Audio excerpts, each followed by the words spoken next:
Welcome to TESO Consulting Group's DEI podcast series, Why Is It So Hard? Shining Through the Shadow of Resistance. I'm Dr. Tonya Breland. And I am Erika Lee.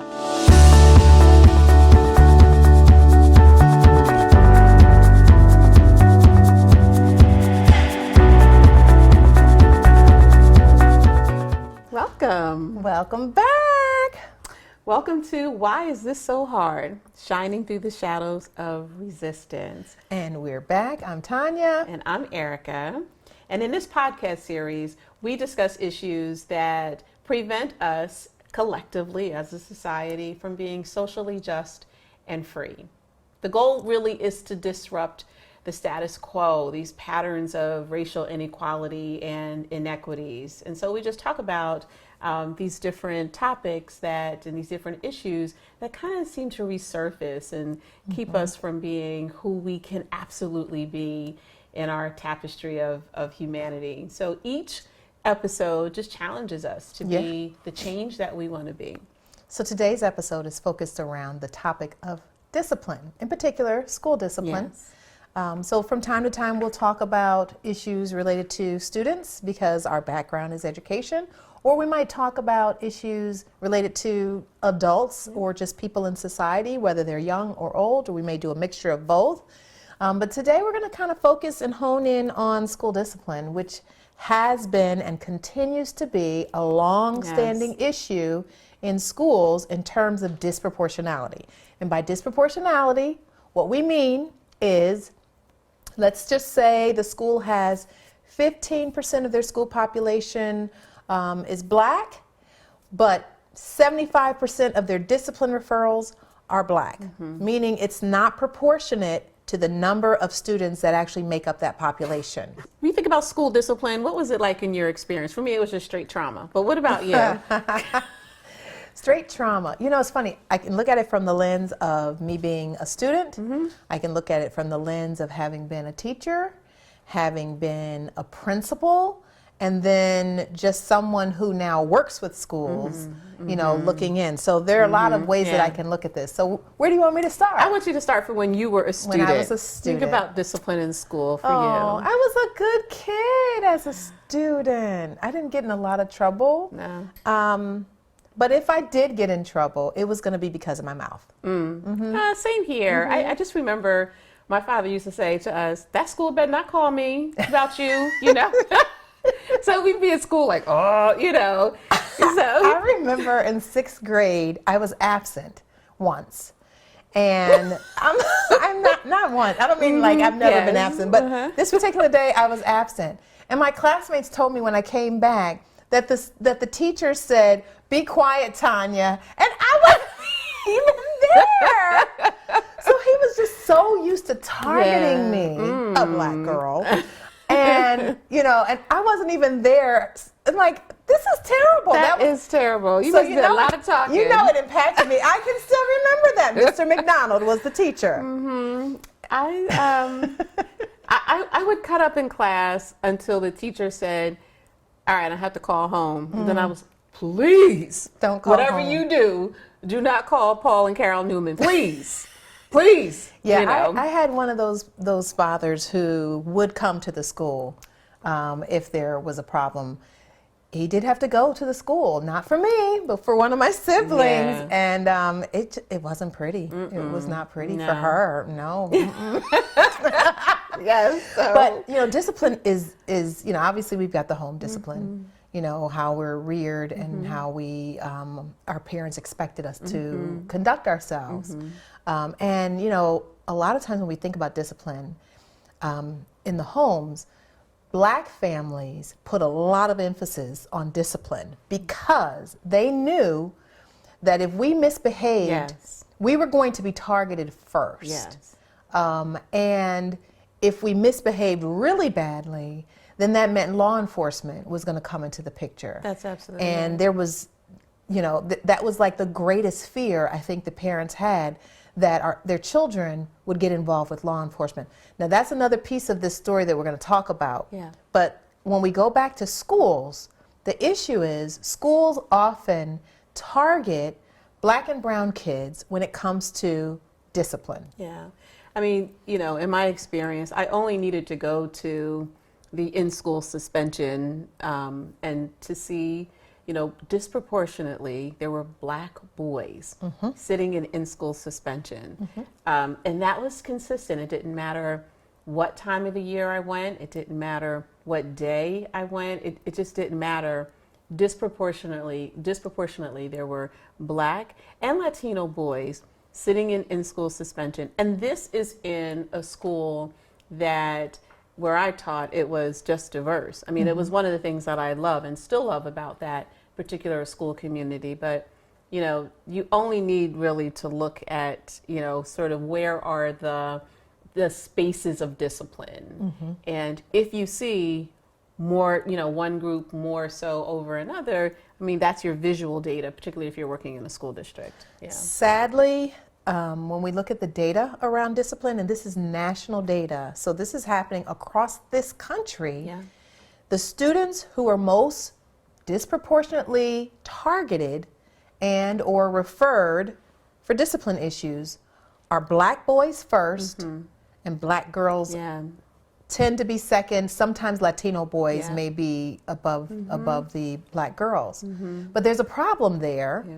when we look at how our Black boys are viewed and treated in school systems. It is heartbreaking. I shared this story with you before, but my husband, he's a mentor and for a group of boys locally, and he was talking to a boy I guess he's in 7th grade or so, and he said, this year I made a decision that I wanted to do better. I wanted to behave better. I wanted to just do better in school. But the teacher, that one of the teachers that he had, spoke to a teacher that he had the previous year. And because of that, he said, what he said to my husband was, I can't win.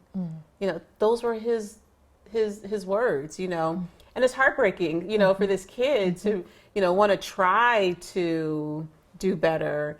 And it's almost like this, in this space, he's just not allowed to. And so where do you think that comes from? I'm going to predict that your answer, like mine, really goes to implicit bias. It does. You know? It does. But it starts really early. Yeah. I really have to point out that, the data starts as early as preschool, Yeah.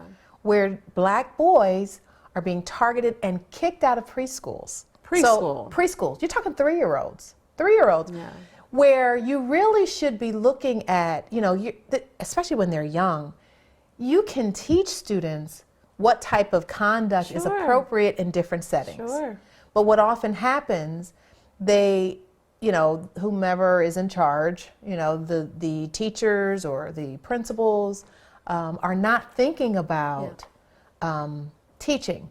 Now there is a move, and we definitely have to mention this. There is a move in schools now where they're moving away from discipline, moving more towards restorative justice, which I think could answer some of the discipline problems Sure. that we see in schools, or the disparities that we're seeing in schools.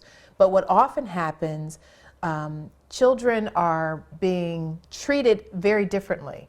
There are scenarios that you and I have used in trainings that we've done. And it often sends teachers into an uproar Sure. when we present it. One is with 2 young children, and one is Black, one is white. And these are actual scenarios that an author observed and documented in his book. I think it's H. Richard Milner. Yes. Yeah. And so, in the scenario, one of the scenarios, there are 2 children in a learning center, and one of them, the white boy takes over the job of the Black boy in that center.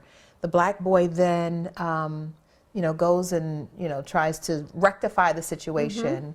When they end up getting in trouble, the Black boy is the one that is targeted and loses his recess. And when we present that oftentimes to groups of teachers, we've heard things like, well, you don't know whether or not the little black boy was a troublemaker in the first place. You don't know what kind of kid he is. Right. Yeah. As though they're making the excuses for why he should be targeted, Yes. not looking at the actual scenario itself. Right. But that happens all the time. Yeah.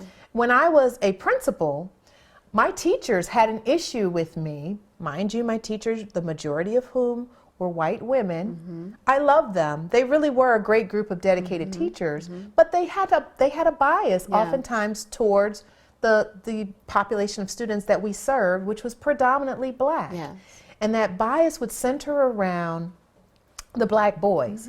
And so I remember, I believe it was like my first year as principal or right after my first year of principal, and we were having a conversation about discipline, and they had issues with my approach. And this was before restorative justice was a thing, or at least before it was popular. And my approach was not to take the hard line, punish the students. And they felt that punitive, responses were the most appropriate for these students. Wow.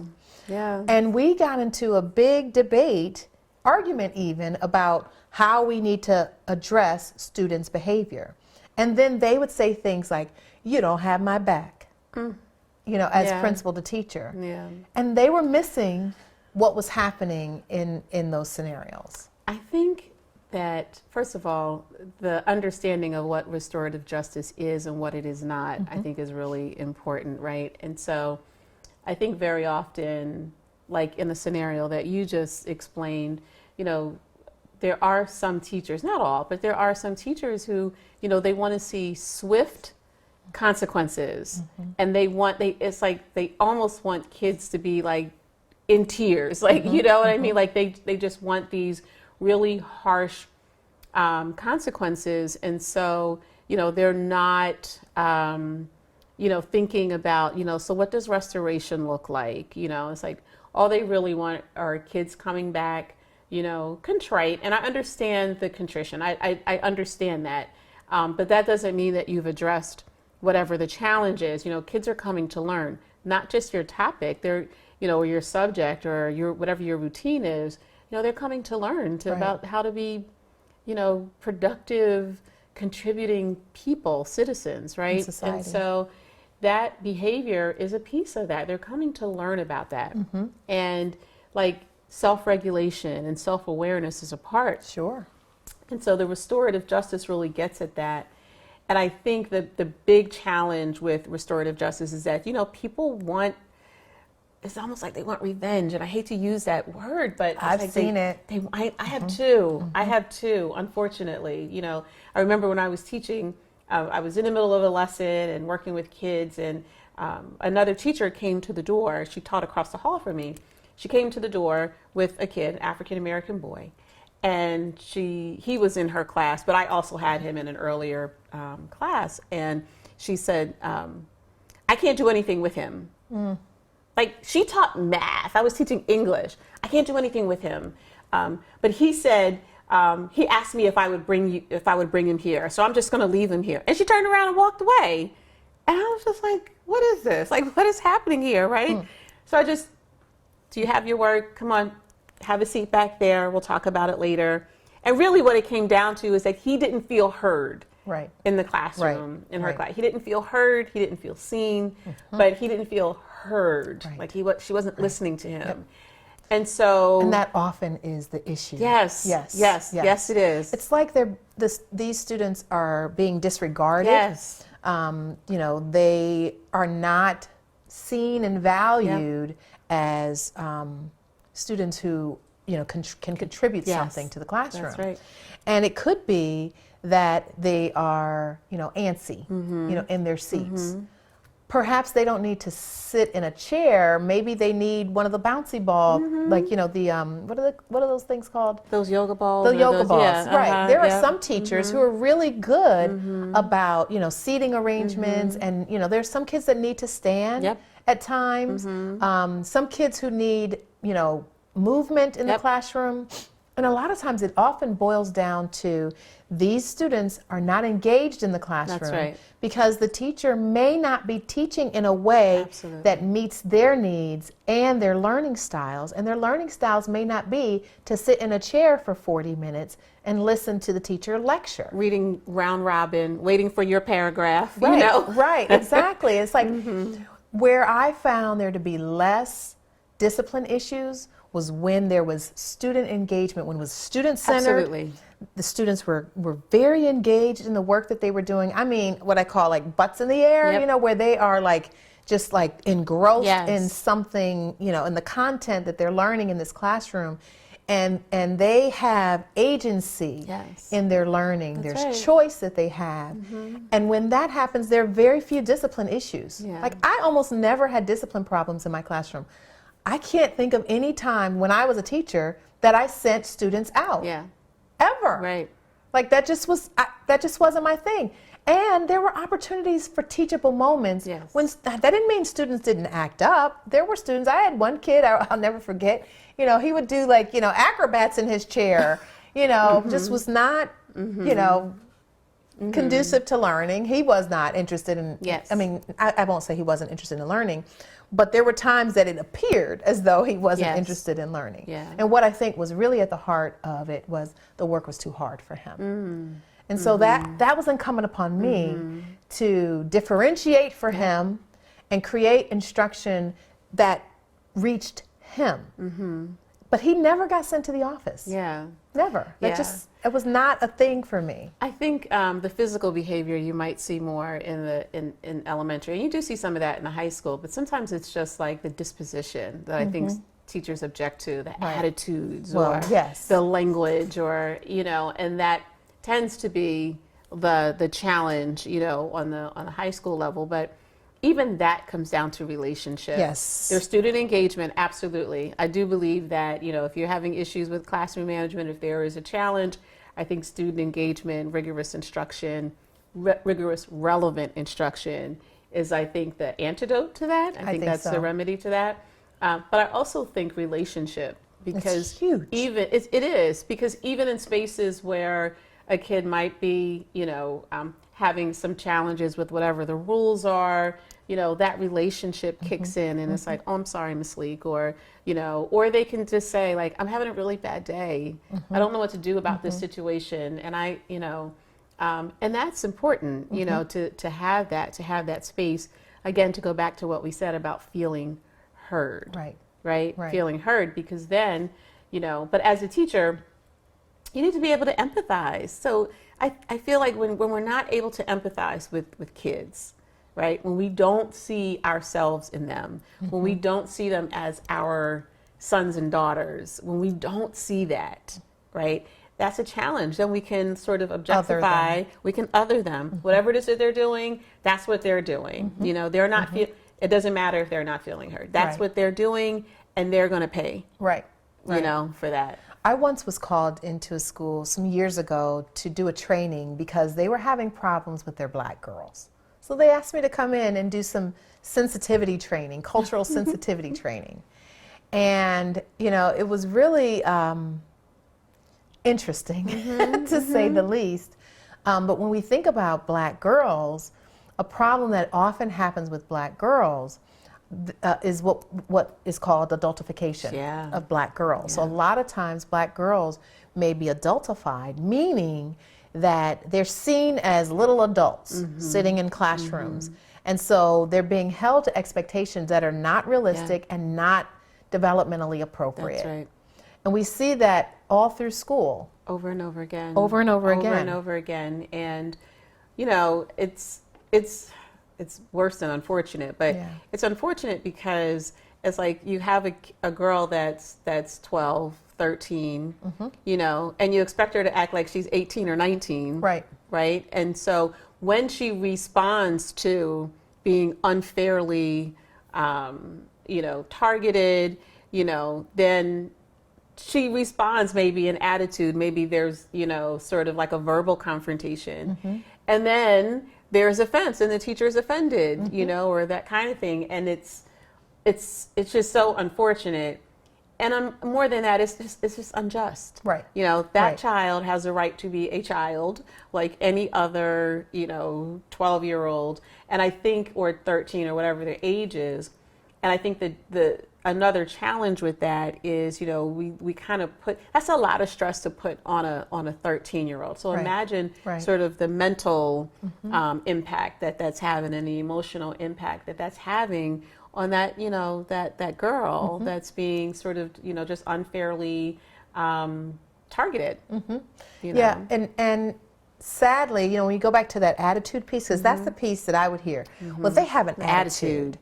And so, of course, I had to have an attitude, right? Like, hey, attitude, head rolling, and all of that. Yeah. But really, what's at the heart of that? Let's go back to something you said earlier. There's a lack of relationship, typically, when there are scenarios where, and there's often a power struggle, and so, our we have to talk about black girls and black boys because that's where the problems lie. That's where the disproportionality is across this entire country. Sure. That's a problem. That's a problem. So why is it that that black girls and black boys aren't looked at the same way that their peers are who may not be black? Why is that? There's something with that. I think so. And I think, we look at the history of our country. Policing black bodies, is a problem and has been a problem since the time of enslavement. Yeah. So some of what we're seeing, can be traced back to the enslavement period. Absolutely. Absolutely. And all of the images that we've been exposed to, just reinforce, just really racist notions about, black boys and black girls, so the, this idea of, black males being violent or unable to control themselves or that kind of thing, it gets reinforced in discipline. We see it in schools, right? This idea of black girls being like sassy or even over sexualized, it gets reinforced through discipline, and when we don't see them as when we don't presume competence, we just did a workshop on that. We did. When we don't presume competence And brilliance. Yes, and assume that they are brilliant, assume that this child that, you're having a challenge with is brilliant, right? That totally changes the way that we interact with these kids, it just totally changes. So if a kid, I don't know, does whatever the infraction is. So let's say a kid, kind of goes off on another kid or goes off on you, as the authority, in the classroom, what is the response? Does the response come out of, I'm assuming that this kid is a brilliant, capable, competent individual, and I'm going to likely no. right, and if I interact with them, if I respond to the behavior or to the language based on that, it's going to be different than here this kid goes again. Right. I cannot stand, he's here, or, the sigh of relief when he's absent. I can't, he's going to have to go. I can't deal with this, not today, he's going to have to go. That's a very different approach to, working with students in the space of discipline. Right. And again, going back to something that you said, if that lesson is not engaging, if they don't care about what it is that's being taught, if they're not, their imagination is not captured, if there's no agency on their part, if they have not been able to choose, what it is that they engage in, then there's going to be, so you would have issues with me, if I were in an environment for 6 hours in a day and I had no voice and no choice, like I would be a behavior problem, right?